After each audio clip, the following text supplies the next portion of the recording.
సువార్త. సువార్త అంటే కొంతమంది శుభవార్త అన్నారు. సువార్త అంటే మంచి వార్త అని అర్థం చెప్పారు. గ్రంథంలో అపోస్తలుడైన పౌలు సువార్తను ప్రకటించినట్టు కొరింథీయులకు అప్పగించినట్టు మన గ్రంథంలో చదివాం. 1 కొరింథీ 15వ అధ్యాయంలో సోదరులు ఇప్పుడు మనకు చదివించారు. 1 కొరింథీ 15వ అధ్యాయంలో అపోస్తలుడైన పౌలు కొరింథీయులకు అప్పగించిన సువార్తను గురించి ఇలా మాట్లాడారు. మరోసారి చదువుకుంటా. 1 కొరింథీ 15వ అధ్యాయం మొదటి నుండి ఇలా రాయబడింది. మరియు సహోదరులారా, నేను మీకు ప్రకటించిన సువార్తను మీకు తెలియపరుచున్నాను. మీరు దానిని అంగీకరించి దాని అంతే నిలిచి ఉన్నారు. మీ విశ్వాసము వ్యర్థమైతేనే కానీ నేను ఏ ఉపదేశ రూపంగా సువార్త మీకు ప్రకటించుతున్నావు ఆ ఉపదేశమును మీరు గట్టిగా పట్టుకుని ఎడల ఆ సువార్త వలనే మీరు రక్షణ పొందువారు ఎందురు. నాకు ఇవ్వబడిన ఉపదేశం అందుకు మీకు అప్పగించుతుంది. అదేదనగా లేఖనం ప్రకారము క్రీస్తు మన పాపము నిమిత్తము మృతి పొందెను, సమాధి చేయబడెను. లేఖనం ప్రకారం ఆయన 3వ దినము లేపబడెను. సువార్త వాస్తవానికి క్రీస్తు ప్రభు చచ్చిపోతే మనకు సువార్త అవుతుందా? నేను చస్తే నాకు మేలు అన్నట్టుందని ఆ కోరిక మంచి కోరికేనా? నువ్వు చేస్తే నాకు మేలైన కోరిక మంచి కోరికేనా? కానీ అక్కడ గ్రంథంలో ఏముందంటే క్రీస్తు మన పాపం నుంచి చనిపోయాను, అదే మంచి కోరిక మంచి వార్త అవుతుంది. ఎవరో కానీ చనిపోతే మంచి వార్త అవుతుందా? కానీ అపోస్తలుడైన పౌలు తెలియని సమాచారం ఏమంటే ప్రభువు యేసు చనిపోతే మనకు మేలవుతుంది, స్వార్థ అవుతుంది అని చెప్పాడు. లేఖనం ప్రకారము క్రీస్తు మన పాపం మీద చనిపోయాను, మృతి పొందెను, సమాధి చేయబడను, లేఖనం ప్రకారం 3వ దినం లేపబడను అని విశేషించి తెలియజేయబడింది. సువార్త అంటే ప్రభువు యేసు సమాధి, మరణము, సమాధి, పునరుద్ధానాల్లో ఇవిడి ఉంది. 3 విశేషమైన సంగతులు. ప్రభువు యేసు మన పాపం మీద చనిపోయిన, సమాధి చేయబడిన, మృతులను 3వ దినం లేపబడింది అని సువార్త అన్నారు. ప్రభువు యేసు యొక్క మరణం సువార్త ఎలాగవుతుంది? ఒక ఆయన చనిపోతే మనకు మేలా? ఒక ఆయన చనిపోతే మేలు అని ఒక అతను ప్రవచనం చెప్పాడు. యోహాను సువార్తలో 11వ అధ్యాయం. యోహాను సువార్త 11వ అధ్యాయంలో ఆ సంవత్సరము ప్రధాన యాజకుడైన కయప ఎలాగూ ప్రవచించాడన్న సంగతి గ్రంథంలో రాయబడింది. యోహాను సువార్త 11వ అధ్యాయం 47వ వచనం నుండి ఇలా రాయబడింది. కాబట్టి ప్రధాన యాజకులను, పరిసయ్యులను మహాసభను సమకూర్చి మనం ఏం చేయించున్నాము? ఈ మనుషుడు అనేకమైన సూచనలు చేయించున్నాడే, మనం ఆయనను ఇలాగూ చూస్తూ ఊరకుండా ఎడల అందరూ ఆయన మీద విశ్వాసం ఇచ్చుదరు. అప్పుడు రోమీయులు వచ్చి మన స్థలమును, మన జనమును ఆక్రమించుకుందరని చెప్పి. అయితే వారిలో కయప అను ఒకడు ఆ సంవత్సరం ప్రధాన యాజకుడు అయ్యింది.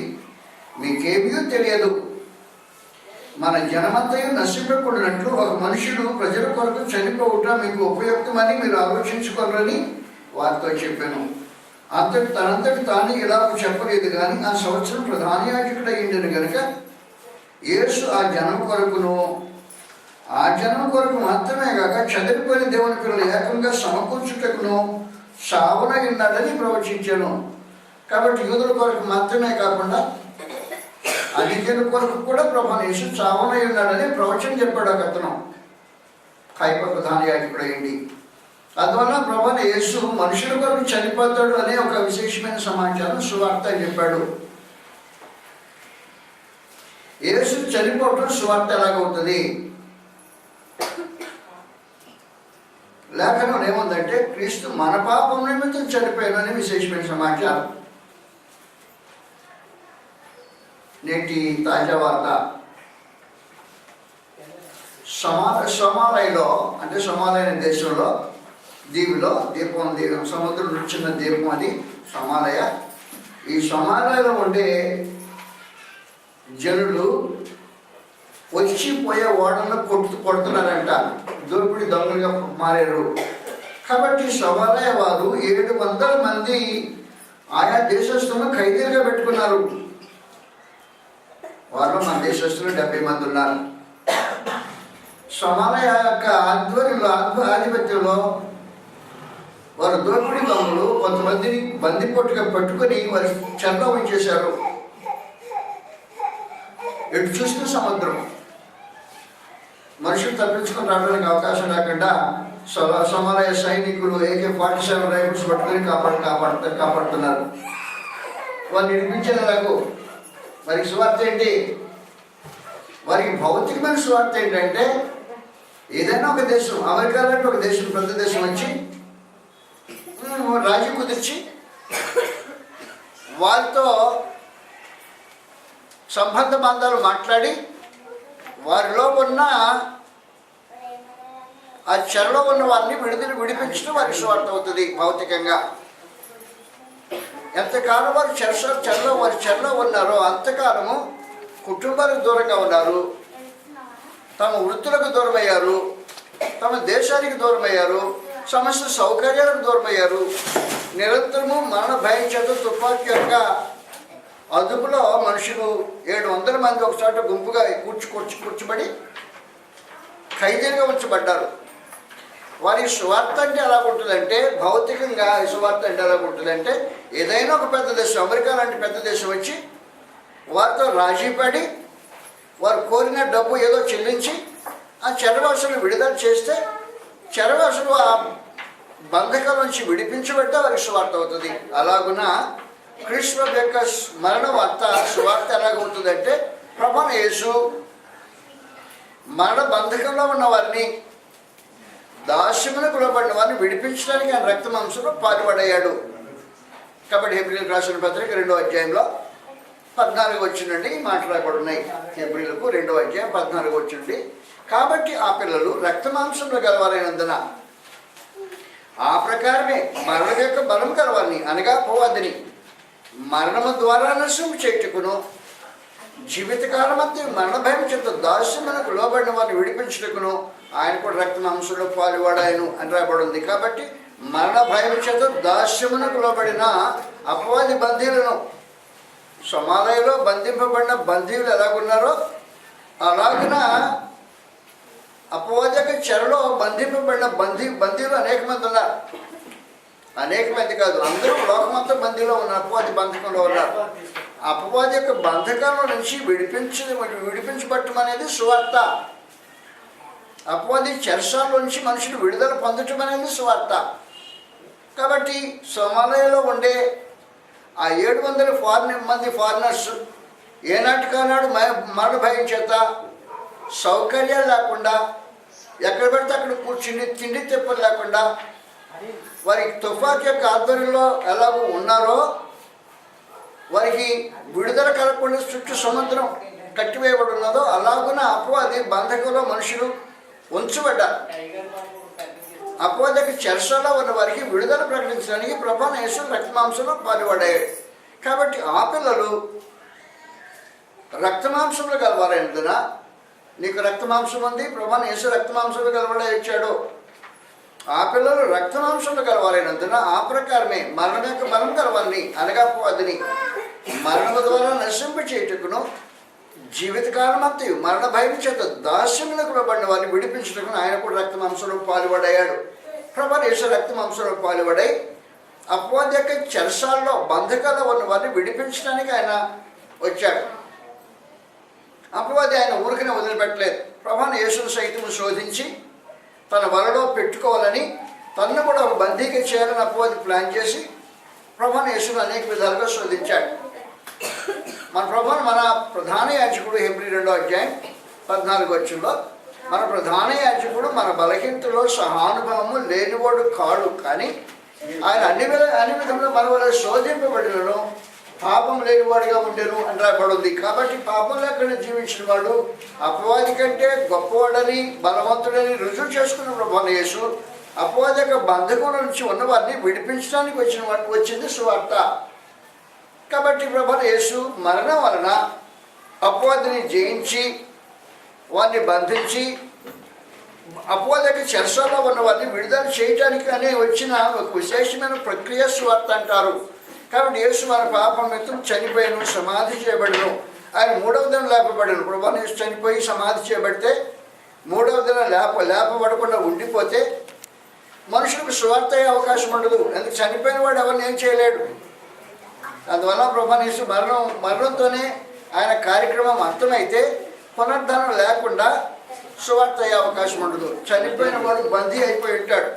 అందువల్ల మరణం యొక్క బంధకంలో ప్రభువైన యేసు బంధింపబడితే అది సువార్త అయ్యడానికి అవకాశం ఉండదు. కాబట్టి వాస్తవానికి క్రీస్తు యొక్క పునరుద్ధరణ వలన బందీలను విడిపించగలిగిన విశేషమైన సామర్థ్యం కలిగిన వాడే ఉన్నాడు. సువార్త అంటే అపవాది యొక్క బందీ గృహంలో వచ్చి విడిపించబడటం అనేది సువార్త. కాబట్టి వాస్తవానికి ఈ సువార్త ప్రకటించడానికి దేవుడు క్రీస్తు ప్రభువుని అభిషేకించాడు. యెషయా గ్రంథం 61వ అధ్యాయం సమాచారం రాబడింది. యెషయా గ్రంథం 61వ అధ్యాయం. యెషయా 61వ అధ్యాయంలో ప్రభువైన యేసు సువార్త ప్రకటించడానికి అభిషేకించబడినవాడని పరలోకమందు దేవుడు తన ప్రవచన గ్రంథంలో తెలియజేశాడు. 61:1 ప్రభువుకు యెహోవా ఆత్మ నా మీదకి వచ్చింది, బీదలకు స్వర్తమానము ప్రకటించుటకు యెహోవా నన్ను అభిషేకించెను, నలిగిన హృదయం గల వారిని దృఢపరచుటకును, శరణలో ఉన్న వారిని విడుదలను, బంధింపబడిన వారికి విముక్తిని ప్రకటించుటకును, యెహోవా హితవస్త్రమును మన దేవుని ప్రతిదన దేవుని ప్రకటించుటకును, దుఃఖాక్రాంతులందరినీ ఓదార్చుటకును, సియోనులో దుఃఖించి వారిని ఉల్లాసవస్త్రం ధరించేటకును ఒక సంగతి ఆయన పంపి ఉన్నాడని సమాచారం. కాబట్టి ప్రభువైన యేసు సువార్త ప్రకటించడానికి వచ్చాడంటే బందీ గృహంలో ఉన్న వారిని విడిపించడానికి వచ్చాడు అన్నమాట. ప్రత్యేకించి ఈ బందీ గృహంలో ఉన్నవారు పాపం చేసి అపవాది యొక్క బందీ గృహంలో బంధింపబడిన వారు దేవుని ఉగ్రత కింద ఉన్నారు. ఆ దేవుని ఉగ్రత కింద ఉన్న వారిని విడిపించడం అనే ఒక విశేషమైన కార్యక్రమం సువార్త. యెషయా గ్రంథం 52వ అధ్యాయంలో సువార్తను గురించిన సమాచారం ఇలా రాబడింది. యెషయా గ్రంథం 52వ అధ్యాయం. సువార్తను ప్రకటించినప్పుడు ఏం చేయాలో ప్రత్యేకించి గ్రంథాలు ఎలా రాబడింది. యెషయా 52వ అధ్యాయం 7వ వచనం. సువార్త ప్రకటించుచు సమాధానం చాటించుచు. సువర్తమానం ప్రకటించడం సమాధానం సాటించడం అన్నమాట. సువార్త అంటే సమాధానం ప్రకటించేది సువార్త. వైరుడు విరోధుల మధ్యలో సమాధానాన్ని ప్రకటించేది సువార్త. విరోధులు దేవుడు, పరిశుద్ధ దేవుడు, పాపమానవుడు విరోధులై ఉన్నారు. అది విరోధులు. ఆ విరోధుల మధ్యలో సమాధానం ప్రకటించేది సువార్త. శత్రువు భయంకరుడు, మహాబలిష్ఠుడు. కాబట్టి అలాంటి శత్రువు విరోధానికి జీవితం కొనసాగించడానికి తేలికైన సమాచారం కాదు. భీకరమైన శత్రువునికి విరోధంగా జీవితము నెమ్మదిగా ఉండదు, సుఖంగా ఉండదు, భయం లేకుండా ఉండదు. అందువల్ల ఘనమైన శత్రువు మనకు మధ్యలో సమాధానం లేకపోతే జీవితం నెమ్మదిగా ఉండడానికి అవకాశం లేదు. కనుక దేవుడు మహా గొప్ప సర్వశక్తుడయ్యండి సామాన్య మనుషుల మధ్యలో విరోధ భావం ఉంది. రోమీయులకు 5వ అధ్యాయం సమాచారం రాబడింది. విరోధులను సమాధానపరిచేది సువార్త. రోమీయులకు 5వ అధ్యాయంలో 9-10 వచనాల్లో గ్రంథం ఇలా తెలియజేస్తుంది. కాబట్టి దేవునికి శత్రువులు, పాపం చేసేవారు దేవునికి శత్రువులు. దేవుని శత్రువులు అంటే సామాన్యమైన సమాచారం కాదది. 5వ అధ్యాయం 9-10 వచ్చి. కాబట్టి ఆయన రక్తం వలన ఇప్పుడు నీతిమంతులుగా తీర్చబడి మరింత నిశ్చయముగా ఆయన ద్వారా ఉగ్రతుల్ని రక్షింపబడుదుము. ఏమి అనగా శత్రువులమై ఉండగా ఆయన కుమారుని మరణము ద్వారా మనము దేవుడితో సమాధానపరచబడిన వారమై ఆయన జీవించే చేత మరి నిశ్చయముగా రక్షించబడుదుము. కాబట్టి వాస్తవానికి శత్రువులను సమాధానపరిచేది స్వార్థ. క్రీస్తు యొక్క మరణము, ఆయన రక్తం దేనికి ఉద్దేశించబడిందంటే శత్రువులైన వారు సమాధానపరచడం అనే కార్యక్రమానికి ఉద్దేశించబడింది. మీకు చరిత్రలు తెలిసినట్టు రాజు నెబుకద్నెజరు రాజు నెబుకద్నెజరు శత్రు భయంకరుడు. అంటే శత్రువులు ఎవరు నెబుకద్నెజరు ఎదుట నిలవలేరు అన్నమాట. భయంకరుడు. ఒక రోజున సిద్కియా అనే ఇశ్రాయేలు రాజు బబులోను రాజు నెబుకద్నెజరు సమాధానం చేసుకున్నాడు. సమాధానం చేసుకుని సంవత్సరానికి 400 మణుగుల వెండి, 1000 మణుగుల బంగారం నీకు కప్పగా కడతానని అలాగే ఒక ఒప్పందం జరిగింది. ఒప్పందం చేసుకున్న తర్వాత 3 సంవత్సరాలు కట్టాడు వరుసనే. 4వ సంవత్సరం ఒక ఒప్పందం బ్రేక్ చేసుకొని మళ్ళీ ఐగుప్తు రాజు వైపు చూశాడు. ఐగుప్తు రాజు నువ్వు నాకు సహాయం చేసినట్టయితే నేను నెబుకద్నెజరు మీద తిరుగుబాటు చేస్తానని వర్తమానం పంపేటప్పటికి ఐగుప్తు రాజు సహాయం చేయటానికని సిద్కియాకు వాగ్దానం చేశాడు. కాబట్టి ఐగుప్తు రాజు అయిన ఫరో అండ చూసుకొని తనతో సమాధానంగా ఉన్న నెబుకద్నెజరు మీద తిరుగుబాటు చేశాడు. ఎవరు? సిద్కియా అనే రాజు. ఆ సంగతి బబులోను రాజు నెబుకద్నెజరుకి వినబడింది. నెబుకద్నెజరుకి వినబడినప్పుడు రాజు ఏం చేశాడంటే, నాతో సమాధానం అనుకొని నాకు విరోధం పెట్టుకొని నాకు విరోధమైన వాటితో చేతులు కలిపావా అనే ఉద్దేశంతో నేరుగా నెబుకద్నెజరు తన సైన్యంతో యోధా దేశం మీదకి వచ్చాడు. యోధా దేశం మీదకి వచ్చినప్పుడు సైన్యము యెరూషలేము చుట్టుముట్టింది. యెరూషలేము చుట్టుముట్టిన తర్వాత రాజు యెరూషలేము నుంచి తప్పిన సిద్కియా నెబుకద్నెజరుతో నిబంధన తెంచుకున్నవాడు, శత్రువుగా మారినవాడు, ఇంతకుముందు మిత్రుడే శత్రువు అయిన వాడు ఏం చేశాడంటే తప్పించుకునడానికి ప్రయత్నం చేశాడు. తప్పించుకోవడానికి ప్రయత్నం చేసిన వాడు బట్టలు మూట కట్టుకొని చాకల మూటలాగా తలకు అడ్డం కట్టుకొని తాను రాజు అంటే తెలియకుండా తప్పించుకొని వెళ్ళడానికి ప్రయత్నం చేశాడు. ఆ సమయంలో రాజుగారి సిఐడీలు పసిగట్టి రాజుని సిద్కియాను పట్టేశారు. వీడు మారువేషం అంటున్నాడు అని పట్టేసి రాజా నెబుకద్నెజరు దగ్గర తీసుకుపెట్టిపోయాడు. నెబుకద్నెజరు దగ్గర తీసుకెళ్ళినప్పుడు నేను సమాధాన పడి ఉంటే నా మీద శత్రుత్వంగా ఉన్న నా శత్రువుతో పాటు నువ్వు సమాధాన పడి నాకు విరోధంగా తిరుగుబాటు చేస్తావని చెప్పని ఇత్తడి సంఖ్యలతో రాజుగారిని బంధించి అతని 2 కళ్ళు తోడేకి ముందు ఆ రాజు యొక్క కుమారులను వరుసనే నిలబెట్టేశాడు. ఎదురుగా అతని కళ్ళు ఎదురుగా నిలబెట్టేసి రాజుగారి కుమారులను నెబుకద్నెజరు సైన్యం చంపేసింది, కత్తితో చేసింది. కాబట్టి ఇప్పుడు ప్రస్తుతం కనబడేది ఏమన్నమాట, సిద్కియా కళ్ళ ముందు తన కుమారులు హత్య చేయబట్టమే కళ్ళ కనపడుతుంది. ఆ కళ్ళకు కనపడిన తర్వాత రాజు ఏం చేశాడంటే వాడి కళ్ళు తోడేసేయమని చెప్పేశాడు. పిల్లల్ని చంపేశాడు. రాజుగారి కుమారుని చంపేశాడు. రాజుగారి కళ్ళు తోడేసి తీసుకెళ్ళి బబులోనులో చెరసాలలో పెట్టుకున్నాడు. అలాంటి శత్రు భయంకరుడైన నెబుకద్నెజరుకు శత్రువులు అయితే ఎలాగుంటుంది పరిస్థితి? మామూలుగా ఉండదు. కాబట్టి వాస్తవానికి ఎలాంటి నెబుకద్నెజరు శత్రువులు అయితే సామాన్యంగా ఉండదు. కానీ మనందరికీ తెలిసినట్టు ఒకరోజు ఏం జరిగిందంటే రాజుగారు బ్రహ్మాండమైన విగ్రహం చేయించుకొని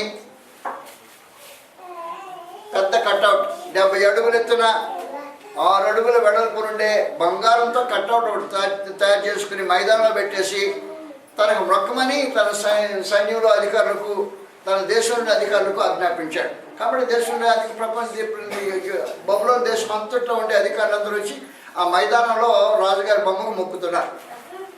ఆ సందర్భంలో జాగ్రత్తగా మీరు గుర్తుపెట్టుకోండి. మీకు తెలిసినట్టుగా 3 కుర్రాళ్ళు యోధే దేశ కుర్రాళ్ళు మొక్కడానికి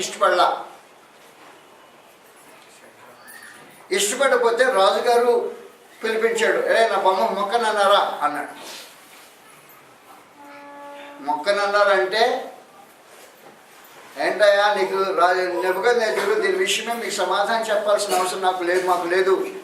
మేము సేవించే దేవుడు మనుషుని అగ్ని నుండి నీ చేతులు తప్పించడం రక్షించడం శక్తిమంతుడు. ఒకవేళ రక్షించబడినా సరే మీ బొమ్మ మొక్కమని సంగతి చెప్పేటప్పటికి రాజుగారికి ఉగ్రుడైపోయి తన అగ్నిని 7 అంతలు పిచ్చికి చేపించాడు. ఈ కుర్రాన్ని ఇసిరి దాంట్లో పడేయించాడు. రాజుగారి శత్రువులు అయిపోయినా నెబుకద్నెజరు శత్రువులైనంత మాత్రాన రాజుగారి యొక్క అగ్ని అతని శత్రువులను దహించలేకుండా పోయింది. కాబట్టి నేను చెప్పే మీకు సమాచారం ఏమంటే, నెబుకద్నెజరు గొప్ప రాజే, అతను శత్రులుగా ప్రవర్తించిన షడ్రక్ మేషక్ అబేద్నెగోలను ఏం చేయలేకపోయాడు. కానీ పరలోకమందున్న దేవుడు నెబుకద్నెజరు లాంటి వాడు కాదు. సర్వ మహావిశ్వానికి మహామహుడు. ఆయన మాటకు తాళజాని వాడు ఎవరు దేవుడు. ఆయన ఏం చేశాడంటే చెప్పేశాడు, నువ్వు నాకు శత్రువు అయి ఉన్నావు, నా ఉగ్రతకు పాత్రుడు అని చెప్పేశాడు. పాత్రుడు అని చెప్తే కృష్ణ శిలువ మరణం వచ్చింది. కృష్ణ శిలువ మరణంతో దేవుడు మెత్తబడ్డాడు. మనుషులతో సమాధాన పడాలనే ఆలోచన కలిగి ఉన్నాడు. 2 కొరింథీ 5వ అధ్యాయంలో 18వ వచనం సమాచారం రాబడింది. 2 కొరింథీ 5వ అధ్యాయం 18వ వచనం నుండి, సమస్తమును దేవుని వలనైనవి, ఆయన క్రీస్తునందు లోకమును తనతో సమాధానపరచుకొచ్చు, ఆ సమాధానపరచు పరిచర్యను మాకు అప్పగించును. అదేవిధంగా దేవుడు వారి అపరాధములు వారి మీద మోపగా క్రీస్తునందు లోకమును తనతో సమాధానపరచుకొచ్చు, ఆ సమాధానపరచు పరిచర్యను మాకు అప్పగించాను. కావున దేవుడు మా ద్వారా వేడుకున్నట్లు మేము క్రీస్తునకు రాయబారులమైంది దేవునితో సమాధాన పడని క్రీస్తు పక్షమును బతిమనుకుంటున్నాం అనేసారు. కాబట్టి దేవుడే వేడుకుంటున్నాడు. ఇప్పుడు ఏం చేస్తున్నాడంటే దేవుడు వేడుకుంటున్నాడు. వాస్తవానికి ఎవరు వేడుకుంటారు? మనం ప్రార్థన చేసినప్పుడు ఏం చెప్తుంటాం? దేవా మీ కుమారుడు యేసుక్రీస్తునామములో వేడుకుంటున్నాం అంటాం. వేడుకునేది మనం. కానీ ఇప్పుడు దేవుడే క్రీస్తు ప్రభువునందు మనతో వేడుకోవటానికి దిగి వచ్చాడు. కావున దేవుడు మా ద్వారా వేడుకున్నట్లు మేము క్రీస్తునకు రాయబారులమైంది క్రీస్తు పక్షంగా దేవునితో సమాధాన పడని వేడుకుంటున్నామని సమాచారం చెప్పాడు. కాబట్టి దేవునితో సమాధాన పడటని వేడుకోవటము సువార్త. మనుషులు దేవునితో గొప్ప మహామహుడకు దేవునికి విరోధంగా ఉన్న మనుషులు విరోధ భావాన్ని దేవుడు తొలగించుకొని క్రీస్తు ప్రభు యొక్క శిలువ మరణాన్ని చూసి మనుషులతో సమాధాన పడడానికి దిగివచ్చిన కారణాన మీ అపరాధాలను మేము మీ మీద మోపను. పాపాలేమో క్రీస్తు ప్రభు మీద మోపాను. కాబట్టి మీ అపరాధములు మీ మీద మోపక క్రీస్తునందు మీతో సమాధాన పడడానికి ఇష్టపడ్డాను అని చెప్పే దేవుని యొక్క సందేశము సువార్త. సమాధానం చాటుచు. కాబట్టి శత్రువైన దేవుడు ఇక మీద శత్రువు కాకుండా మనకు తండ్రి అయి ఉండటానికి ఇష్టపడిన ఒక విశేషమైన సందేశము క్రీస్తు ప్రభు శిలువలో జరిగిన ఆ యాగమును బట్టి జరిగిన కార్యక్రమం. అందువల్ల క్రీస్తు ప్రభు శిలువ వార్త సువార్త అయి ఉంటుంది. ఆయన దేవుడు ఏం చెప్పాడంటే మీ అపరాధాలు మీ మీద మోపను. మీరు అపరాధాలు మీ పాపాలు మీ మీద మోపితే మిమ్మల్ని అగ్నిలో పడాల్సి వస్తుంది, మిమ్మల్ని నరకానికి ఆహుతి చేయాల్సి వస్తుంది. రాత్రి మగండు యుగయుగములు రాత్రి మగండు అగ్ని మన గంధకంతో వండే గుండంలో కాల్చాల్సిన అవసరం వస్తుంది. మీ పాపానికి నేను చేయాల్సిన శిక్ష అది. కానీ ఇప్పుడు క్రీస్తు ప్రభు శిలువ అనుభవించిన కారణాన మీ పాపాన్ని మీ మీద నేను మోపను. క్రీస్తు ప్రభువుని బట్టి ఆయన యందు మీతో నేను సమాధాన పడటానికి ఇష్టపడుతున్నానని దేవుడు స్వయంగా తానే వేడుకున్నట్టు అపోస్తలులను పంపించి ఈ సమాచారం తెలిసాడు. సువార్త. కాబట్టి స్వార్థ ప్రకటించుతూ సమాధానం చాటించు అన్నమాట. స్వార్థలో సమాధానం ఉంది.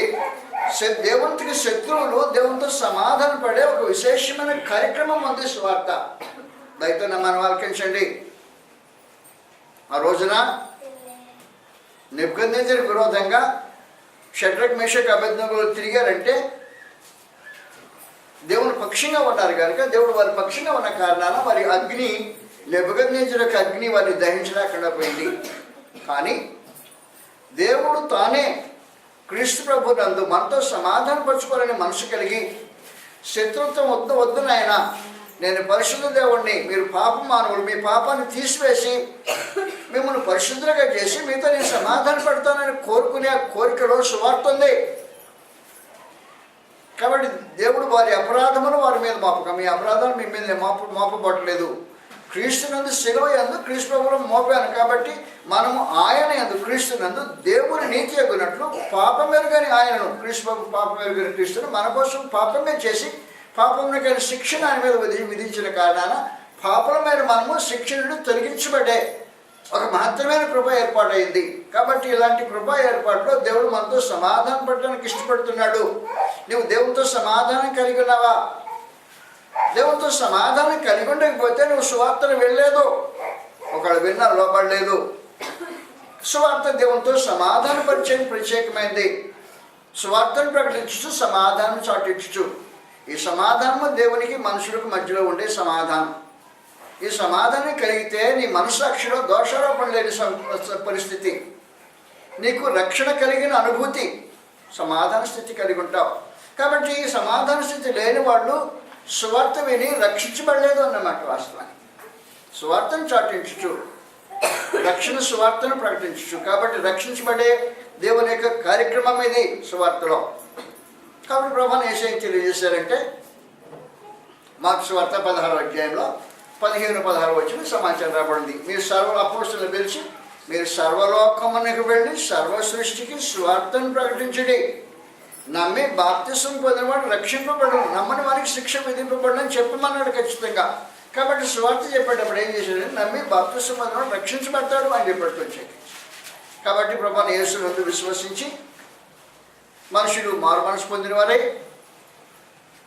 ఆదేశించిన మేరకు, క్రీస్తు యొక్క ఆదేశం మేరకు పాప క్షమాపణ బాప్తిసం పొందితే రక్షించబడతారు.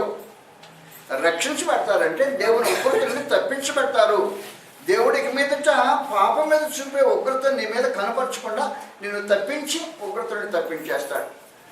అందువల్ల రక్షణ సమాచారం ప్రకటించు. రక్షించబడిన అనుభూతి క్రీస్తు యేసునందు పాప క్షమాపణ అనుభవించిన వారికి కలుగుతుంది.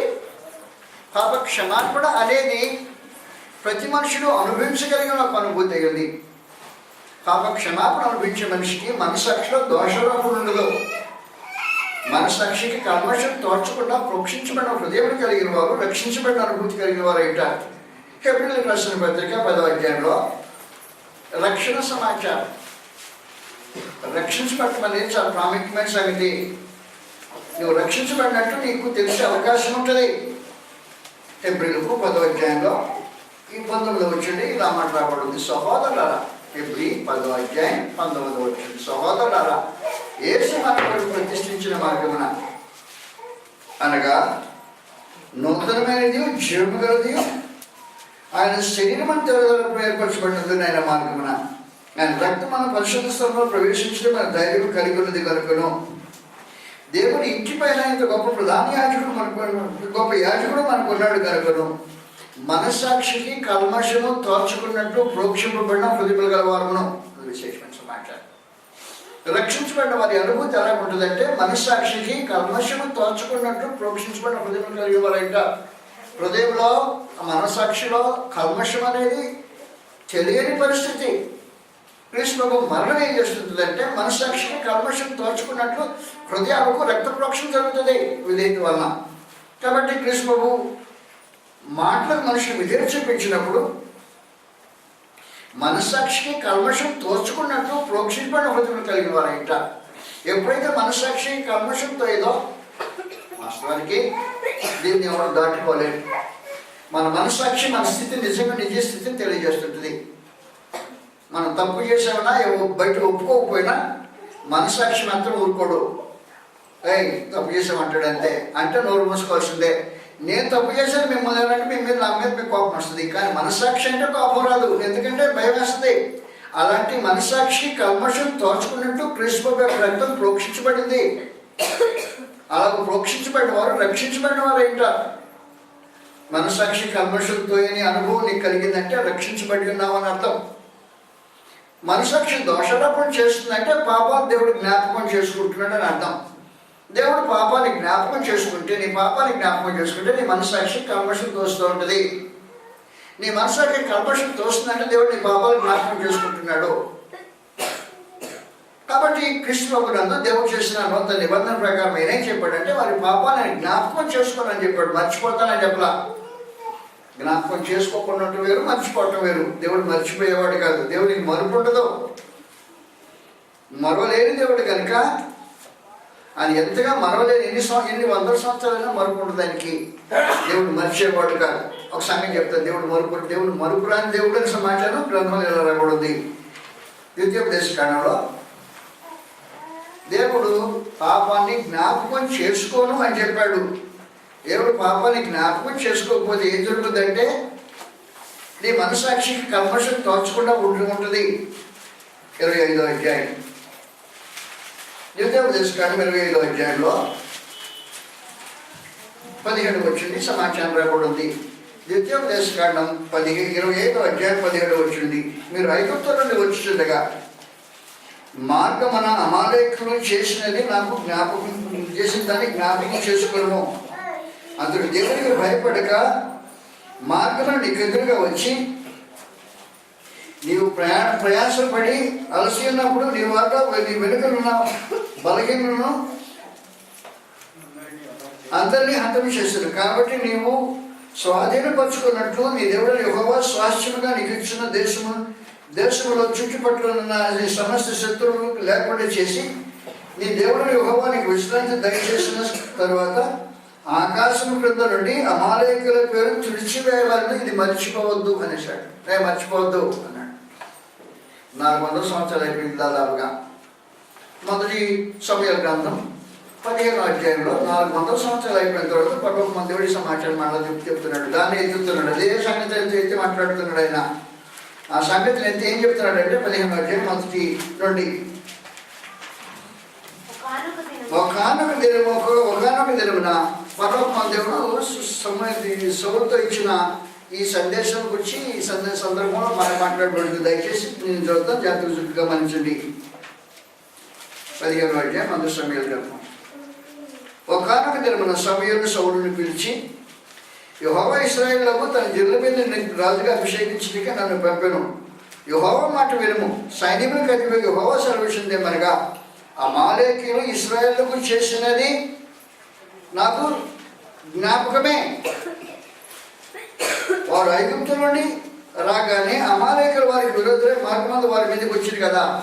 దాదాపు 400 సంవత్సరాలు సంఘటన జరిగి ఈ సమయానికి వచ్చేటప్పటికి ప్రమాదమే 400 సంవత్సరాలు దాటిపోయింది. యెహోషువ 50 సంవత్సరాలు, న్యాయాధిపతులు 350 సంవత్సరాలు, 400 సంవత్సరాలు. సౌలు రాజు అయిపోయాడు.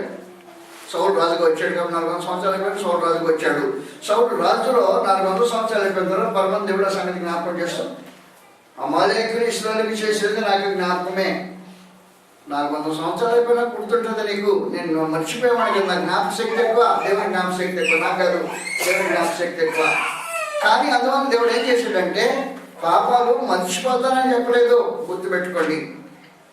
వాగ్దానం ఏం చేశాడంటే పాపాన్ని జ్ఞాపకం చేసుకోను అని చెప్పాడు. ఇది వాగ్దానం. హెబ్రీయులకు రాసిన పత్రిక 8వ అధ్యాయంలో నీకు పాపాలు క్షమించి పెడితే దేవుడు నీ పాపాన్ని జ్ఞాపకం చేసుకోడు అని వాగ్దానం చేశాడు. కాబట్టి మనుషులు ఏం చెప్తుంటారంటే ఫర్గివ్ అండ్ ఫర్గెట్ అంటుంటారు. ఫర్గివ్ అండ్ ఫర్గెట్ అంటే అర్థం ఏంటి? క్షమించి మర్చిపో అని.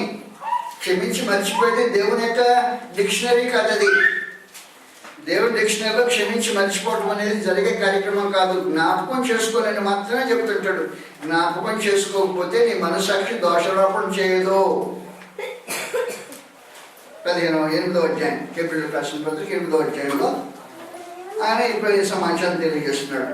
12వ వచనం, నేను వారి దోషముల విషయమై దయ కలిగి వారి పాపములు ఇక్కడ ఎన్నడూ జ్ఞాపకం చేసుకోనను అని చెప్పాడు. జ్ఞాపకం చేసుకున్న అనగానే మర్చిపోతానని చెప్పలా. అందువల్ల స్వార్థ ప్రకటించబడేటప్పుడు పరమాత్మ దేవుడు మనుషుల పాపాలు క్షమిస్తాడు, రక్షిస్తాడు. పాపాలు క్షమిస్తాడంటే మనసాక్షికి కల్మషం తోచుకున్నట్టు క్రీస్తు రక్తం ఎప్పుడైతే ప్రోక్షించబడుతుందో, క్రీస్తు రక్తం ప్రోక్షించబడినప్పుడు నా మనసాక్షికి పాపాలు తుడిచివేయబడతాయి. దేవుని మనసులో ఆయన మర్చిపోడు, ఆయన జ్ఞాపకం చేసుకోడు, నిబంధన ప్రకారం ఉంటాడు. కాబట్టి రక్షించబడిన స్థితి, స్వార్థ రక్షించిన స్థితిలో పెట్టదు మనుషుని. నీ పాపాన్ని జ్ఞాపకం వస్తున్నాయా? నీ మనస్సాక్షికి అపాయకరమైన పరిస్థితి. నీ మనస్సాక్షిగా పాపం జ్ఞాపకం రాకుండా ఉండటం అనేది చాలా ప్రాముఖ్యంగా అవసరమైంది. మరి పాపాన్ని జ్ఞాపకం చేసుకోనని చెప్పాడు. కాబట్టి మనస్సాక్షికి పాపం జ్ఞాపకం లేకుండా చేసే ఒక విశేషమైన కార్యక్రమం ఎప్పుడు జరుగుతుంది అంటే, ప్రారంభం అవుతుందంటే బాప్తిస్మం నీళ్ళ దగ్గర ఈ కార్యక్రమం జరుగుతుంది. మొదటి పేతురు పత్రిక 3వ అధ్యాయంలో రక్షణ పట్ల స్వార్థ రక్షణ కొరకు ఉద్దేశించబడింది. మొదటి పేతురు 3వ అధ్యాయం 21వ వచనం, దానికి సాదృశ్యమైన బాప్తిస్మం ఇప్పుడు మిమ్మల్ని రక్షించుచున్నది. అదేవిధంగా శరీర మాలిన్యం తీసిపెట్టే కాదు కానీ యేసుక్రీస్తు పునరుద్ధానం మూలముగా దేవుని విషయమై నిర్మలమైన మనస్సాక్షినిచ్చు ప్రత్యుత్తరమే. నీ మనసాక్షిలో నిర్మలమైన మనసాక్షి ఇచ్చే ఆ ప్రత్యుత్తరం రక్షించబడినవని రుజువుగా ఉంటుంది అని చెప్పాడు. దానికి సాదృశ్యమైన బాప్తిస్మం ఇప్పుడు మిమ్మల్ని రక్షించుతున్నది. రక్షిస్తుందంటే ఏం జరుగుతుంది? అది శరీర మార్గం తీసివేయటం కాదు, కానీ యేసుక్రీస్తు పునరుద్ధానం మూలముగా దేవుని విషయమై నిర్మలమైన మనస్సాక్షి నుంచి ప్రత్యుత్తరమే. కాబట్టి ఆ మనస్సాక్షి, నిర్మలమైన మనస్సాక్షి నీకు ఎప్పుడైతే కలుగుతుందో పాపాలు క్షమించబడ్డాయి, రక్షించబడ్డావు అని అంటాం. కాబట్టి స్వార్థను ప్రకటించు, సమాధానం చాటించు. సమాధానం దేవునికి మనుషులకు మధ్యలో ఉండే ఆ శత్రుత్వంలో మధ్యలో సమాధానం కలగాలి. సమాధానంలో రెండో విశేషమైన సమాచారం ఉంది, జాగ్రత్త గుర్తుపెట్టుకోండి. సమాధానంలో మానవ జాతుల మధ్యలో సమాధానం ఉండాలి. ఎఫెసీయులకు రాసిన పత్రిక 2వ అధ్యాయం, జాతులు జనములు అనే మాట మధ్యలో సమాధానం ఉండాలి. సువార్తలో ఏముంటుందంటే సమాధానం చాటించబడుతూ ఉంటుంది. సమాధానం చాటించబట్టమంటుంది. నేను తమిళనాడు నుండి వచ్చాను వాస్తవానికి. తమిళనాడులో వ్యత్యాసం కనిపిస్తుంది. వాళ్ళు తెలుగు వాళ్ళు అంటారు మమ్మల్ని, వాళ్ళు ఏమో తమిళలో అంటాం మేము. ఆ తమిళ తెలుగు అనే వ్యత్యాసం మంది చూశారు. అది సమాధాన పరచబడిన పరిస్థితి కాదు. ఆ జాతులు జనములు అనేది సమాధానపరచబడిన పరిస్థితి కాదు. సువార్త తెచ్చే మార్పు ఏంటంటే తమిళోడు తెలుగోడు అనే భేదం ఉండకూడదు. ఎఫెసీయులకు రాసిన పత్రిక 2వ అధ్యాయంలో ఈ సమాచారం రాబడింది. యూదులు అన్యజనులు అనే భేదం ఉండేది. క్రీస్తు యొక్క శిలువ ఏం చేయడానికి ఉద్దేశించిందంటే సమాధానపరచడానికి ఉద్దేశించింది. జాతులు జన్మల మధ్యలో ఏ విధమైన భేదాలు లేకుండా చేసేది క్రీస్తు శిలువ సువార్త. ఎఫెసీయులకు 2వ అధ్యాయం 13వ వచనం నుండి, అయినను మునుపు దూరస్తులైన మీరు ఇప్పుడు క్రీస్తు యేసునందు క్రీస్తు రక్తమున సమీపస్తులై ఉన్నారు. ఆయన మన సమాధానం అయ్యండి. మీకు మాకు ఉండిన ద్వేషమును అనగా విద్రోహమును ఆయన ధర్మశాస్త్రం తన శరీరం కొట్టివేట చేత మధ్యగోడలు పడగొట్టి మన ఉభయం ఏకం చేసేవాం. ఇట్లా సంధి చేయొచ్చు. ఈ ఇద్దరిని తన యందు ఒక నూతన దృష్టిగా సృష్టించి తన శిలువ వలన ద్వేషమును సంహరించి దాని విరుద్ధని ఏకశరీరంగా చేసి దేవుడితో సమాధానపరచడం లాగా చేసింది కనుక ఆయనయే మనకు సమాధానకారకుడై ఉన్నాడు. ఇక్కడ చెప్పిన విశేషమైన సంగతి ఏమంటే కనీసం 1500 సంవత్సరాలుగా యూదులు అన్యజనుల మధ్యలో పచ్చగడ్డి అయితే బొగ్గు వంటది, నిప్పు పట్ట ఎక్కడకుండా పసుగదు. యూదులు అన్యజనులు అనే భయంకరమైన వ్యత్యాసం ఉంటుంది. పసుగని పరిస్థితి. యూదులు క్రీస్తులోకి వస్తే అని యూదులు అంగీకరించేవాళ్ళు కాదు పరిస్థితి మొదట్లో. అలాంటి పరిస్థితుల్లో క్రీస్తులోకి చేసిన సమాధానం ఏముంటుందంటే యూదులు అన్యజనులు అనే భేదం లేకుండా వారిద్దరిని ఒక శరీరంగా చేసి సమాధానపరిచి క్రీస్తు శిలువ రక్తం వల్ల ఆ ద్వేషాన్ని సంహరించి ఏకశరీరంగా చేసింది క్రీస్తు శిలువ రక్త సువార్త. కాబట్టి సువార్త వల్ల ఏం జరగాలంటే సువార్త నిజంగా ప్రకటించబడితే ఏం జరగాలంటే తెలుగోడు తమిళోడు అనే భేదం ఉండకూడదు. అలాగన యూదుడు అన్యజనుడు అనే భేదం ఉండకూడదు. మన దేశంలో ఉన్న కుల గోత్రాలు అనే భేదం ఉండకూడదు. అది శిలువ సంహరించే సువార్త కార్యక్రమం. అది లేని వాళ్ళు సువార్తను అంగీకరించిన మనుషులు, భేదం లేని మనుషులు. భేదం ఉన్న వాళ్ళు సువార్తను అంగీకరించినట్టు అర్థం కాదు. అందువల్ల సువార్తలో ఏముందంటే దేవునితో మీకు సమాధానం ఉంది, జాతులు జన్మల మధ్యలో సమాధానం ఉంది. ఆ చిన్నచు ఆ చురకంటారు, ఆ తెలుగోడు అంటాం చిన్నచు చురకంటారు, ఆ తమిళోడు అంటాం ద్వేషం.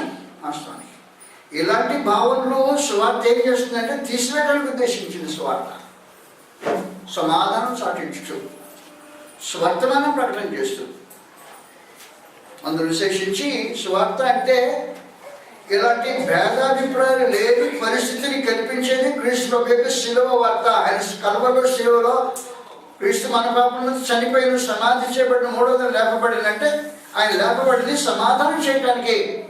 ఈ సమాధానం మొట్టమొదటిలో పరిశుద్ధ దేవునికి పాప మానవునికి కొంచెం మధ్యలో ఉండే వైరం తొలగించడానికి. రెండవది మనుషుల మధ్యలో జాతులు జనములు అనే వ్యత్యాసాన్ని తొలగించడానికి, భాషలు జాతులు జనములు అనే ఒక వ్యత్యాసాన్ని లేకుండా చేసేది క్రీస్తు ప్రభు సువార్త చేసే విశేషమైన కార్యక్రమం. సువార్త ప్రకటించుతూ ఇంకా క్రీస్తు ప్రభుని గురించి మాట్లాడుతూ, జాతులు జనములు అనే భేదం కలిగిన వాడు సువార్తను ప్రకటించేవాడు కాడు, విన్న మనుషులు అలాంటి మనుషులు విన్నవాడు కాదు. కాబట్టి జాతులు జనములనే భేదం లేని ఒక వింతైన సమాజాన్ని ఏర్పాటు చేసేది క్రీస్తు ప్రభు శిలువ వార్త. అది సువార్త అంటే. కాబట్టి సువార్తను ప్రకటించేది ఈ కార్యక్రమం జరగాలి.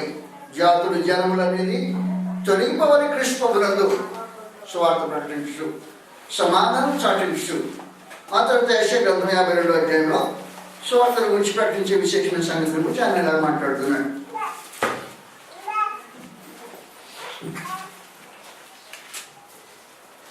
సమాధానం ప్రకటించు, రక్షణ సమాచారం ప్రచురించు వారి పాత్రుడు. నీ దేవుడు ఏలుచున్నాడని సియోనుతో చెప్తున్న వారి పాత్రుడు. పర్వతం మీద ఎంతో సుందరమైనవి. సియోను నీ దేవుడు వెళ్తున్నాడు. సియోను అనేది క్రీస్తు సంఘానికి సంబంధించిన ప్రవచన భాగం. ఇది సియోను క్రీస్తు సంఘానికి సంబంధించిన ప్రవచన భాగం. హెబ్రీయులకు రాసిన పత్రిక 12వ అధ్యాయంలో క్రైస్తవులు వచ్చింది సియోను కొండక నుంచి ప్రత్యేకంగా తెలియజేశాడు. హెబ్రీయులకు 12వ అధ్యాయం 22వ వచనం నుండి సమాచారం రాబడింది. ధర్మశాస్త్రానికి వచ్చిన యూదులకు సియోను పర్వతం దగ్గరకు వచ్చిన క్రైస్తవులకు మధ్యలో ఉండే వ్యత్యాసాన్ని మాట్లాడుతూ 12వ అధ్యాయము హెబ్రీ 22వ వచనం నుండి సమాచారం రాబడింది. ఇప్పుడైతే సియోను కొండకును జీవమున దేవుడు పట్టున కనుక పరలోకమును గెలిచినందుకు వేవేలకు దేవదూతులు ఎందుకును. వాస్తవానికి సియోను అని మాట్లాడిన సందర్భంలో క్రీస్తు సంఘాన్ని గురించి మాట్లాడుతున్నాడు. ప్రవచనంలో సంగతులు సియోను అనే ఒక విశేషమైన అంశం ఉంది. దాని గురించి మాట్లాడినప్పుడు సంగతులు వివరంగా మాట్లాడుకోవచ్చు. కాబట్టి ప్రస్తుతం వదిలిపెట్టేశారు. క్రీస్తు సంఘమా, నీ దేవుడు ఏర్పాటు చేస్తున్నాడు. ఏర్పాటు చేసేవాడు ఎవరు అనుకున్నావు? నీ దేవుడు ఏర్పాటు చేస్తున్నాడని సియోనుతో చెప్పేవాడి పాదములు పర్వతం వేస్తున్న సుందరములైనవి. కాబట్టి ఏర్పాటు చేసేది ఎవరంటే ఈ లోకాన్ని ఏర్పాటు చేసేది, ఈ మహావిశ్వాన్ని ఏర్పాటు చేసేది క్రీస్తు ప్రభు. దేవుని పక్షంగా ఏర్పాటు చేస్తున్నాడు. కాబట్టి ఏర్పాటు చేసేవాడు దేవుడే ఉంటాడు. దేవుని పక్షంగా ఏర్పాటు చేసే కార్యక్రమాలు జరిగించేవాడు క్రీస్తు ప్రభు ఉంటాడు. నీ దేవుడు ఏర్పాటు చేస్తున్నాడు. ఏర్పాటు చేస్తుంటే ఏం జరుగుతుంది? రోమీయులకు 8వ అధ్యాయంలో దేవుడు ఏర్పాటు చేస్తుంటే ప్రజలకు ఏం జరుగుతుంది? ఏర్పాటు చేస్తే మనకు ఎవరు కనపడుతున్నారా? భౌతికంగా ఎవరు కనపడుతుంటారంటే మన చీఫ్ మినిస్టర్ కిరణ్ కుమార్ రెడ్డి గారు కనపడుతుంటారు, లేకపోతే ప్రధానమంత్రి మన్మోహన్ సింగ్ గారు. భౌతికంగా కళ్ళతో చూసే కార్యక్రమాలు ఇవి. కానీ వారు ప్రభువైన యేసు యొక్క ఆధిపత్యంలో ఉన్నవారై ఉంటారు. అది వాస్తవమైన వారికి సొంత తమదైన లేదు లేకుండా అపాయింట్ చేసేవాడు ఉంటాడు, వారిని నియమించేవాడు ఉంటాడు, తొలగించేవాడు ఉంటాడు. కాబట్టి నియమించి తొలగించే కార్యక్రమాలు దేవుడు చేస్తుంటాడు. రాజును నియమించి రాజును తొలగించే ఒక కార్యక్రమం ఉంది. అది మరొక సబ్జెక్ట్ మనం మొదలుపెట్టేసాం ప్రస్తుతానికి. అందువల్ల ఏం జరుగుతుందంటే ఏర్పాటు చేసేది సమస్తాన్ని ఏర్పాటు దేవుడు ఏం చేస్తుంటాడంటే తన ప్రజలకు క్షేమ కొరకు ఏర్పాటు చేస్తుంటాడు. సియోను నీ దేవుడు వెళ్తున్నాడు. రోమీయులకు 8వ అధ్యాయం 28వ వచనంలో దేవుడిని ప్రేమించు వారికి అనగా సంకల్పం చొప్పున పిలువబడిన వారికి మేలు కలుగుటికే సమస్తము సమకూర్చి జరిగించేవాడు దేవుడు. కాబట్టి ఆయన జరిగిస్తుంటాడు అనమాట. మేలు కలుగుటికే సమస్తము సమకూర్చి జరిగిస్తుంటాడు. నీకు మేలు ఏది మేలు కలుగుతుందో మేలు కలిగేదే నీకు రప్పిస్తుంటాడు. కీడు కలిగే దేవుడు రప్పించడు అని నిలబడ్డావు. కాబట్టి నీకు మేలు అనేది ఏది మేలు కలుగుతుంటుందో మేలు కలిగేదే నీ జీవితానికి రప్పించేస్తుంటాడు దేవుడు. కీడు కలిగేది రప్పించేది దేవుడు కాదు. అందువల్ల నేను ఏమని అనొచ్చు అంటే నాకు రోగం వచ్చింది ఏం మేలు అనొచ్చు. ఒక రోజున ఒక మనిషి కారులో వెళ్ళాడు. యాక్సిడెంట్ అయి తునిగిపోయాడు. అవయవాలు ఎక్కడ తునిగిపోయాయి. ఎక్కడెక్కడ నచ్చైపోయిన అవయవాలు తీసుకొచ్చి జాగ్రత్తగా ఇంటెన్సివ్ కేర్ యూనిట్లో పెట్టేసి స్పెషల్ డాక్టర్ సూపర్విజన్లో అతన్ని జాగ్రత్తగా బంధించి అటు ఇటు కదలకుండా బంధించి హాస్పిటల్లో పెట్టేశాడు. చాలా కాలం స్పృహ రాకపోతే జాగ్రత్తగా నర్సు అటెండ్ అయ్యి రాత్రి పగలనక అక్కడ అటెండ్ అయిపోయిన నర్సు ఒక ఉంది. కొన్ని రోజులకి స్పృహ వచ్చి కదులుతున్నాడు, తిరుగుతున్నాడు. తిరగకపోతే కదలొద్దు అనేసి ఏమన్నాడు, ఏం తెలియదా నీకు, యాక్సిడెంట్ అయిన ముక్కలైపోయావు తెలియదా అన్నాడు. యాక్సిడెంట్ అని అన్నాడు. అవును అన్నది. యాక్సిడెంట్లు ఏం జరగవే, నీకు యాక్సిడెంట్ జరిగి దేహం ముక్కలైపోయింది. అది నీ జీవితంలో ఒక ఇన్సిడెంట్ మాత్రమే, యాక్సిడెంట్ కాదు అనేసాడు. ఏం జరిగిందంటే అది రాకపోతే నేను ఆ బ్రతికేలాగే ఉండేదో. ఆ మనిషి కాదు, ఈ మధ్యలో మన సహోదరు ఎలీషా సహోదరునికి నిజంగా యాక్సిడెంట్ జరిగింది. నేను చెప్పింది ఒక దూరదేశస్తునికి వచ్చి, ఇప్పుడు నేను నా అనుభవం ఉన్నాను. సహోదరునికి వచ్చి కళ్ళు చుట్టూ ఒక 40 గుడ్లు పడ్డాయి. మనిషికి కాలు ఇరిగిపోయింది. ఇంకెన్నడూ నడవలేమో లేడేమో అనుకున్నాం. విజయవాడ హాస్పిటల్లో పెట్టేసి తన కాలుకి లోపల రోడ్లు తొడిగి చుట్టూ కట్టేసి బాగా కట్టేశారు. ఇప్పుడు నడుస్తున్నాడు. ఏమంటున్నాడు తెలిసిన, ఆ యాక్సిడెంట్ జరగకపోతే నేను నాశనం అయిపోయేవాడిని, నా ఆత్మ సంబంధ స్థితిలో కోల్పోయేవాడిని, నా నరకానికే వెళ్ళేవాడిని, నా బుద్ధి మార్చుకోవడానికి అవకాశం లేకుండా పోయేదే. ఆ యాక్సిడెంట్ నా జీవితాన్ని మలిచింది, నా నిత్యగమ్యాన్ని సరిచేసింది, నేను నా దేవుని వైపు మళ్ళేటట్టు చేసిందని ఈరోజు అతను మనిషి మాట్లాడుతుంటాడు. అందువలన యాక్సిడెంట్లు ఏముండవు దేవుని పిల్లలకి. ఆ ఇన్సిడెంట్లు మాత్రమే. అవసరమైనప్పుడు దేవుడు తడతాడు, తట్టి మేలుకొల్పడానికి ప్రయత్నం చేస్తాడు, అంతేగాని నువ్వు నాశనం చేయడానికి ఉద్దేశించేం జరగదు. కాబట్టి మేలుకొల్పటికే సమస్తము సమకూడి జరుగుతుంది అనే ఈ సమకూడి జరిగించడంలో దేవుడు ఏం చేస్తున్నాడో ఏర్పాటు చేస్తుంటాడు. సియోను నీ దేవుడు ఏర్పాటు చేస్తున్నాడు. హాని కలిగే పరిస్థితులు కాదండి, నీ ఆత్మకు క్షేమం కలిగించేటట్టు నువ్వు మార్గం తప్పిపోతే మార్గంలో మళ్లించడానికి ఉద్దేశించింది అని కాలురిగిపోయిన మనిషి అంటున్నాడు. ఏమయ్యా కాలురిగిపోయింది నీకు, ఇప్పుడు నాకు బుద్ధి వచ్చిందయ్యా, ఇంతకుముందు అయితే నేను చెడిపోయేవాడిని, నిజంగానే మార్గం తప్పి వెళ్ళిపోతున్నా. పరమదేవుడు నన్ను కనిపించి కొట్టి లేవనెత్తాడు. నీ దేవుడు ఏర్పాటు చేస్తున్నాడు. సియోను నీకేం జరిగే కార్యక్రమం కాదు. అందువల్ల మేలు కలుగుటకు సమకూడి జరుగుతాయి. ఏం జరిగినా మేలు కలుగుటగా జరుగుతాయి. కీడు కోసం ఏమి దేవుడు కార్యక్రమాలు జరిగించడు. కాబట్టి మేలు కలుగుటకు సమస్తను సమకూడి జరిగించి ఈ కార్యక్రమంలో దేవుడు నీ జీవితంలో ఏర్పాటు చేస్తున్నాడు. సియోను అది విశేషమైన సమాచారం. అందువల్ల స్వార్థ ప్రకటించు, సమాధానం చాటించు, విరోధులు సమాధాన పడాలనేది స్వార్థ. రక్షణ స్వార్థ సమాచారం ప్రకటించు, మీరు పాపం నుంచి రక్షించబడాలనేది స్వార్థ. సమాధాన సంబంధమైన వార్తలు విన్నవారు రక్షించబడిన స్థితిలో ఉన్నారో లేదో ఆలోచించడం చాలా ప్రాముఖ్యంగా అవసరమైంది. మనం రక్షించబడిన స్థితిలోనే ఉన్నామా?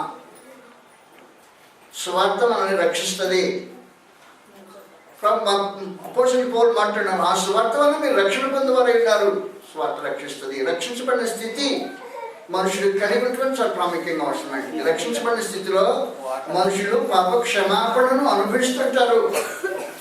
మనసాక్షి కల్మషం తోచబడిన ప్రోక్షించబడిన హృదయం కలిగిన అనుభవం కలిగిన వారు ఉంటారు. నీ మనసాక్షికి కల్మషం తోస్తుంటే దేవునితో సమాధానం పడాల్సిన అవసరం ఉంటుంది. అది గుర్తుపెట్టుకోవాల్సిన అవసరం ఎంతైనా ఉంది. కాబట్టి మనస్సాక్షి యొక్క పరిస్థితిని బట్టి దేవునితో మనకుంటే సంబంధ బాంధవ్యాలను ఎస్టిమేట్ చేయవచ్చు, మనం అర్థం చేసుకోవచ్చు. దేవునితో నీకు ఎలాంటి సంబంధం ఉందో నీ మనస్సాక్షి చెప్తుంది. అది కల్మషం తోచుకున్నట్టుగా ప్రోక్షించబడిన హృదయం కార్యక్రమం ప్రార్థన చేసే విశేషమైన కార్యక్రమం.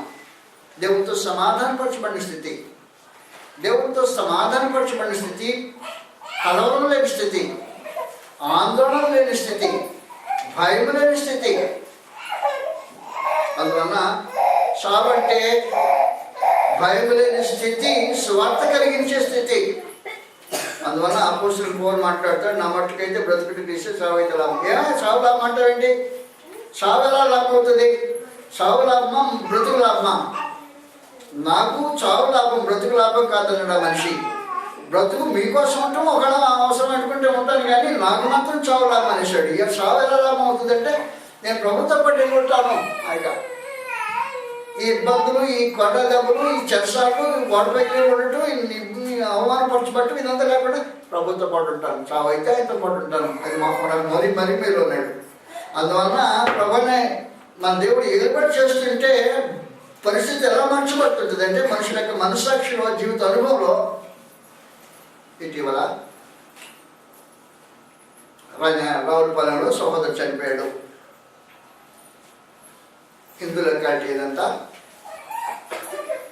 ఒక అతను ఈ బాడీకి సంబంధించిన ఒక వ్యక్తి వచ్చి ఆ బాడీ నుండి ఏదో పీడ కలుగుద్దని భయమంట మనుషులకి. తొందరగా తీసుకెళ్ళండి అని బాగా చేసేస్తున్నాడు.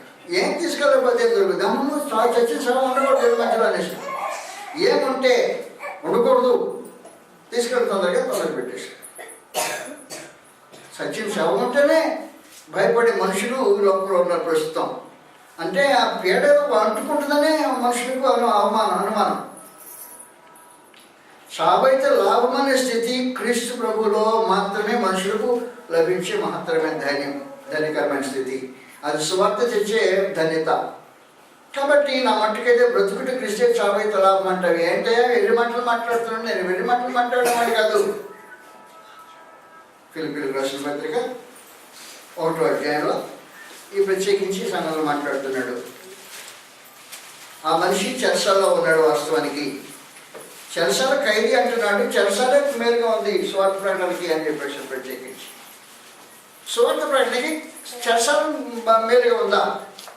అవును. సువార్త వెళ్ళటానికి వీళ్ళని స్థలాలకు సువార్త వెళ్ళడానికి చెరసాలే అవకాశంగా ఉండిపోయింది. ఏం జరిగిందంటే వాస్తవానికి అపోస్తలుడైన పౌలు రోమలో అన్నింటిలో చెరసాలలో బందీగా ఉన్నాడు. కాబట్టి సైనికులు, రోమా చక్రవర్తి యొక్క బాడీ గార్డ్స్లో ఉండే సైనికులు వచ్చి రోమా పౌరుడు కనుక చేసి చేతులు చేసి పట్టుకుని ఉంటారు. 4 గంటల సేపు డ్యూటీ చేస్తాడు. ఈ మనిషి చెప్తుంటాడు, నేను ఎందుకు చెరసాలలో ఉన్నానంటే మొదలెడతాడు సంగతి. ఎందుకు చెరసాలలో ఉన్నానంటే తన ప్రభుత్వం వచ్చి తన అందుకని విశ్వాసానికి వచ్చి ఒకరి సంగతులు మాట్లాడుతుంటే మీరు వెళ్ళిపోయి అక్కడ అదే నేను డ్యూటీ చేసిన మనిషి తప్పు చేసినోడు కాదు అని చెప్పేస్తాడు. ఆ కథ చెప్పేస్తాడు. మళ్ళీ 4 గంటలకి గొడవలకు ఓ మాటకి వస్తూ పోతుంటే ప్రిటోరియంలోనే గార్డుకి వెళ్ళిపోయిందని సువార్త. దానివల్ల ఏం జరిగిందంటే నా సంఖ్యలను సువార్త ఎక్కువ ప్రబలమౌంట్కే వచ్చాయి. సంఖ్యలు సువార్త ప్రబలమౌంట్కి వస్తాయా? ఫ్రీగా తిరిగితే కదా సువార్త చెప్పేది కాదు. సంఖ్యల వల్లనే సువార్త. చక్రవర్తి ఇంట్లోనికి సువార్త వెళ్ళాలంటే నా సంఖ్యలే ఆధారమైనవి అని చెప్పాడు. అందువల్ల సంఖ్యల వలన సువార్త చక్రవర్తి ఇంట్లోకి వెళ్ళిపోయిందంట. ఎందుకంటే చక్రవర్తి ఇంట్లో ఉండే బాడీ గార్డ్స్ వచ్చి జైల్లో ఉండే మనిషి కాపలా కాశారు. అందువల్ల పత్రిక రాసేటప్పుడు ఏం చెప్తున్నాడంటే కైసర్ ఇంట్లో, చక్రవర్తి ఇంట్లో ఉండే సంఘాన్ని పరిశుద్ధులకు పొందాలని చెప్తున్నాడు ప్రత్యేకించి. ఎవరెళ్తారు కైసర్ ఇంట్లో సువార్త చెప్పడానికి? ఎవరు సువార్త చెప్పడానికి వెళ్ళే అవకాశం ఉంటుంది. మరి ఎవరు ఎలాగ వెళ్ళిపోయారు సువార్త? ఈ సైనికులతోనే వెళ్ళిపోయింది. ఫిలిప్పీయులకు రాసిన పత్రిక 4వ అధ్యాయంలో 22వ వచనం, నాతో ఉన్న సహోదరులందరూ మీకు వందనం చెప్తున్నారు. పరిశుద్ధులందరూ, ముఖ్యంగా కైసర్ ఇంట్లో ఉన్న ఇంటి వారిలో ఉన్న పరిశుద్ధులు మీకు వందనం చెప్తున్నారు. కైసర్ ఇంట్లో పరిశుద్ధులు ఉన్నారా? కైసర్ అంటే రోమా చక్రవర్తి నీరో, మహాభయంకరుడు. నీరో చక్రవర్తి ఇంట్లో పరిశుద్ధులు ఉన్నారు. విశేషమైన సమాచారం. ఎక్కడ పోయింది సువార్త? నా బంధకాల వల్ల సువార్త అక్కడికి వెళ్ళిపోయింది. బంధకాలు మేలు చేశాయి, కీడు కోసం వచ్చినాయి కాదు అని చెప్పేశాడు. అందువల్ల బంధకాలు కీడు కోసం కానీ మేలు కోసం వచ్చినాయని అనగలిగిన మనిషి 1వ అధ్యాయం వచ్చినాయేమంటాడంటే నా మట్టుకైతే బ్రతుకుని క్రీస్తే చావైతే లాభం అంటాడు. ఏంటా చావు లాభం అంటావు? శవాన్ని కూడా అక్కడ పెట్టుకుని కాసేపు ఉండలేని మనుషులు అయితే ఉన్న సమాజం.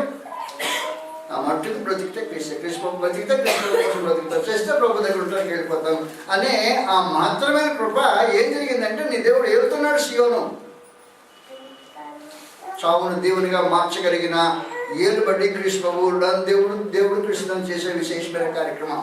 అందువల్ల స్వార్థ చాటించు, సమాధానం ప్రకటించు, స్వర్తమానం రక్షణ స్వార్థం తెలియజేస్తూ సియోను నీ దేవుడు ఏలుతున్నాడని చెప్పే వారి పాదం పర్వతం మీద ఎంతో సుందరమైనవి. కాబట్టి సువార్త మనం నిజంగా విన్నవాడమైతే మొట్టమొదటిలో దేవుడితో సమాధాన పడిన వారమై ఉంటాం. దేవుడితో సమాధాన పడిన మనుషులు సమాజంలో జాతులు జన్ములనే భేదం లేకుండా సమాధానపరచబడిన వారు ఉంటారు. ఈ భేదాలు ఉన్నవాడు దేవుడితో సమాధానపరచబడేదానికి అవకాశం ఉండదు. వీరు సమాధానపరచబడి దేవుడి చేత సమాధానపరచబడిన వారు ఉంటారు. అందువల్ల ముందు ఇక్కడ సమాధానం ఉండాలి. ఇక్కడ సమాధానం ఉంటే దేవుడితో సమాధానం ఉంటుంది. మనుషుల మధ్య సమాధానం లేకుండా, పరిశుద్ధుల మధ్య సమాధానం లేకుండా దేవుడితో సమాధానం ఉండదు. దగ్గర మనం ఆలోచించండి. పరిశుద్ధులు దేవుని పిల్లలు మనం ఆలోచించండి దయచేసి. ఒక తండ్రి పిల్లలు ఎన్ని కులాలు అయి ఉంటారు? ఎన్ని ఉంటారు? No chance. అయ్యి ఉండేదానికి అవకాశం లేదు. కాబట్టి మరి కులభా భేదం ఎందుకు వచ్చింది? వచ్చేదానికి ఛాన్స్ ఉండదు. అలాంటి పెట్టుకుని క్రీస్తు సంఘం అంటాం నేరం. అది ఖచ్చితంగా నేరమై ఉంటుంది. ఒక్క తండ్రి బిడ్డలు ఎన్ని కులాలు అయి ఉంటారు? అవడానికి అవకాశం ఉండదు. ఎన్ని జాతులు అయి ఉంటారు? ఉండడానికి అవకాశం ఉండదు. ఎన్ని భాషలు అనడానికి అవకాశం ఉండదు. అందువల్ల ఆయన ఏం చేస్తుంటే ప్రభువుని యేసు తన రక్తం ఇచ్చి ప్రతి వంశంలో ఆ భాషలు మాట్లాడే వాళ్ళు, ప్రతి జనంలో ప్రతి ప్రజలు దేవుని కొరకు మనుషులు అనుకొని వారిని మా దేవుడికి ఒక రాజ్యముకి యాజకులుగా చేశాడు. కాబట్టి దేవునికి యాజక రాజ్యంలో భేదాలు లేని విశేషమైన కార్యక్రమం జరగాలి. సువార్త వింటే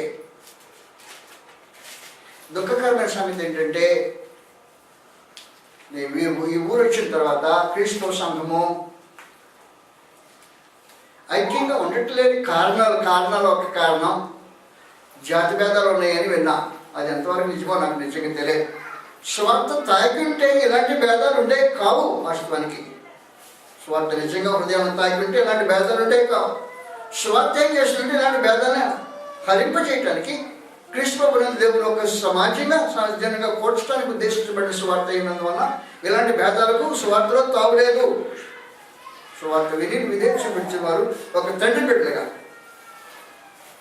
జాతులు జన్మలనే భేదం లేకుండా, భాషలు భేదం లేకుండా సమస్తం ఒక శరీరంలో సాధ్యంగా ఉండటం అనేది దేవుని సంకల్పంలో భాగమైంది. సువార్త చేసే విశేషమైన కార్యక్రమం అది. దేవుడితో సమాధానపరచబడిన వారు నరులతో సమాధానపరచబడిన వారే ఒక తండ్రి బిడ్డలుగా జీవించడం అనేది సువార్త యొక్క ఉద్దేశమైంది. రక్షించబడిన వారు దేవుని ఉగ్రతను తప్పించబడిన వారు ఉంటారు. నరకానికి పోవటానికి వీలైన పరిస్థితుల్లో మనుషులు రక్షించబడిన వారు ఉంటారు. కాబట్టి స్వార్థ ప్రకటించు, సమాధానం చాటించు, స్వర్తమానం ప్రకటించు. సియోను నీ దేవుడు ఏర్పాటు చేస్తున్నాడు, నువ్వేం కంగారు పడాల్సిన అవసరంలా. నీకు కీడి కలిగే పరిస్థితులు ఎవరా? నీకు కీడి కలిగే పరిస్థితులు రాకుండా కాపాడి సమస్తాన్ని ఏర్పాటు చేసేది నీ దేవుడి కార్యక్రమం జరిగిస్తాడు అని చెప్పేది స్వార్థలో విశేషమైన సమాచారం అయింది. అలాంటి స్వార్థ విని నిశ్చింతగా నిర్భయంగా నా మట్టికి బ్రతికితే కృష్ణ కోసం బ్రతుకుతాను, చచ్చిపోతే మేలు వెళ్ళిపోయేంత ఆయనతో పాటు ఉంటానని నిర్భయమైన ఆత్మసంబంధమైన స్థితికి మనుషులను తెచ్చండి సువార్త. అలాంటి సువార్త విన్నవారమై, దేవుని పిల్లలమై, పరిశుద్ధులమై, మనసాక్షి దోషలోపం లేని స్థితిలో నిలిచిన వారమై, రక్షించబడిన వారమై, ఉగ్రతను తప్పించబడిన వారమై, సమాధాన స్థితి దేవునితో కలిగిన వారమై, దేవుని యొక్క ఏలుబడిలో సమస్తమైన కృపను అనుభవించుతూ జీవితాన్ని కొనసాగించాలని ప్రభువుని యేసుక్రీస్తు వారి మనం చేసి నమస్కారం.